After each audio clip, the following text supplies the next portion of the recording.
guys, and welcome back to another video. Today I want to talk about how to walk more. If you don't follow me on Instagram, you should go and check me out. It's sustainably_vegan, and I've been talking about how I've been doing a 25,000 step challenge. It was only meant to be 1 week long, but I decided to make it, well, when I completed it, I basically thought, do you know what, I really enjoy this, so I'm going to continue until I don't want to do it anymore. And as I had a little bit more spare time in January, I had the time to do it. So if you are interested in walking more for any kind of reason, then this hopefully is the video for you. So as I said before, I wanted to do a step challenge because I was very ill over Christmas, like really ill, and I wanted to get back into fitness, but I just wasn't well enough to go back to doing HIIT and CrossFit and things like that. So I decided to walk, and I started watching loads of videos by people about how good walking was for mental health, for your fitness, and just building stronger legs in general. And I've had loads of problems with my glutes not working and firing properly, or with their strength, so I get a few knee injuries. So it's meant to help with that as well. So if you're interested in walking more for things like weight loss or for mental health, then hopefully this video will help you out. So some of the benefits that I did see from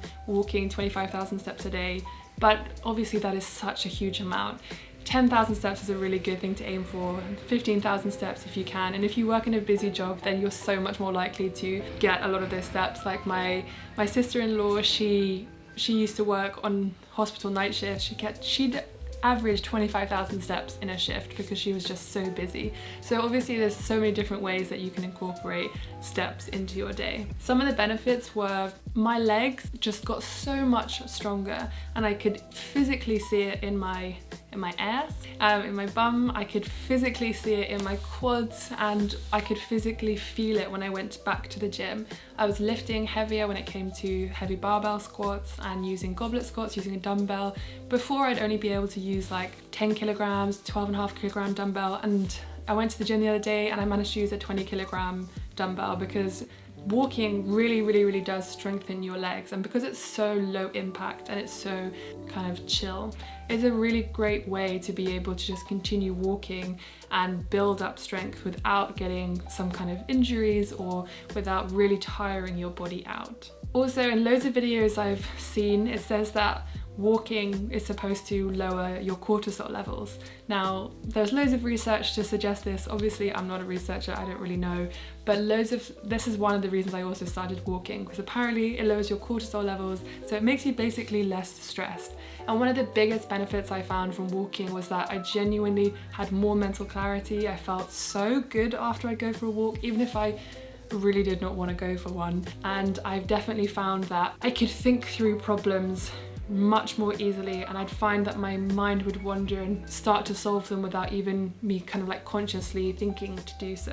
And it definitely helped me to process ideas for videos and stuff like that as well, which is pretty amazing. So those are definitely some of the benefits, and to be honest, the benefits are immeasurable for me because of how good I feel and how calm I feel a lot of the time, and how physically good I'm feeling as well, how healthy. So some of the ways I managed to incorporate walking into my daily routine to get all of this stuff done, because it is long. If you are going to do a challenge like this, then I would highly suggest waking up a bit early. I had to get up early a lot of days to go for like a 45-minute walk in the morning before I could even start my day. But if you commute into town or whatever, then I would suggest trying to swap out a mode of transport for walking if you do have access. Obviously, I live in a city, so this is probably more aimed towards people who are able to walk. For example, I live a 20-minute walk from a train station, so I would, instead of cycling to the train station, I would walk instead, just to get those steps in.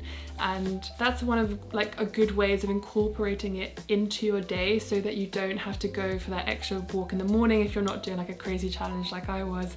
Or for example, I now walk down to my gym instead of cycling, and I walk back as well, but I have to rearrange my schedule because obviously walking takes a lot longer. Also, when I did work in an office, what I would used to do is at lunchtime, I would always ask my friend if she wanted to go just for a walk. We didn't even have to have an intention. Sometimes we'd go just to get a coffee and then walk back, or sometimes we would just walk around the block to kind of get outside, get out from sitting down all day, and just to get some extra steps in. Which leads me on to, you don't need to have a reason to go for a walk. So many people kind of feel like they can't go for a walk just to go for a walk, which is a funny kind of thing. But if you do have the time just to find yourself a loop, that always seems the best thing. Just walking somewhere and back can sometimes be a bit like bad in terms of like, well, for me, I find like it's mentally more easy to comprehend doing that many steps if I'm doing just a big loop and it kind of takes me home. I would also suggest, if you're going for a long walk, to listen to something like a podcast. Like, I've listened to basically the entire season 5 of Invisibilia because I found it, one, so useful, but also I could just switch off and just walk, and then I'd find myself back at home 45 minutes later and have learned something new, which is pretty cool. I have also started to basically use my social occasions to walk more as well. So the other day, me and my friend Poppy decided to go to Richmond Park for a walk instead of just kind of chilling out at her house or whatever. Instead, we built it into the social occasion, and it was a Saturday morning, so we had time to go for a really, really long walk. I think we walked about 4 or 5 miles, which is quite a lot of walking, and then had lunch afterwards. So I've tried to incorporate more social occasions with the walking to make it more of a kind of a lifestyle thing, so you can get other people involved. And also, my sister has a dog, and I've managed to incorporate that as well. So in the mornings we'll go for a walk together. This is usually after I've done my long walk in the morning, because I'm doing this challenge, I wouldn't usually do both. But then it's a great way of us to socialise and spend proper time together, as well as giving the dog some exercise and giving us some steps as well. If you're someone who's quite sedentary, then I would highly recommend setting a timer on your phone. You don't need to go out and buy these sort of like Fitbits and gadgets and stuff like that. You can just use your phone for your pedometer, but you can also just set an alarm to remind you to be like, hello, time to get off your ass, go and walk around. Even if it's just to get up, walk to the kitchen at your workplace or at home and make a cup of tea and then come and sit back down again. Just getting those extra few steps in can make a really big difference in just like the gradual amount of steps that you're taking over the whole day. And also in the evenings, again, because I've been doing this challenge, I started to, instead of sitting down and watching something, I would go for like a post-dinner walk or a pre-dinner walk, and I would go just around the block, or I'd go down and go for a big loop or something. I mean, I'd have to go for a pretty good big loop when I was doing this challenge. I mean, I'm still doing this challenge, but it's much harder now that I'm much busier with work.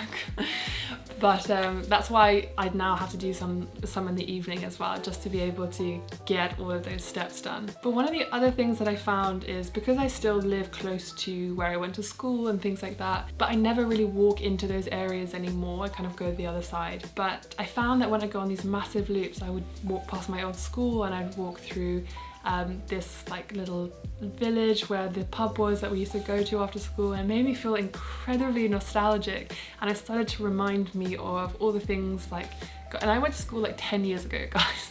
It's a long time. It just reminded me of people I hadn't spoken to for ages, and memories that I'd completely forgotten. And it was just, I don't know, walking really can make you feel lots of feelings. I don't really know how to put it, but feeling nostalgic felt really good, because then after that it reminded me of something, and I messaged my friend about it, and then we just had like a really like big laugh about it, because sometimes you forget these memories. Like, our brain really erases loads of memories that we think are, your brain doesn't think are important, but then when you remember them, it's just like, it can be really fun and pretty special. But I highly recommend listening to podcasts or listening to music, or even just having a phone call with someone, or inviting other people to go with you.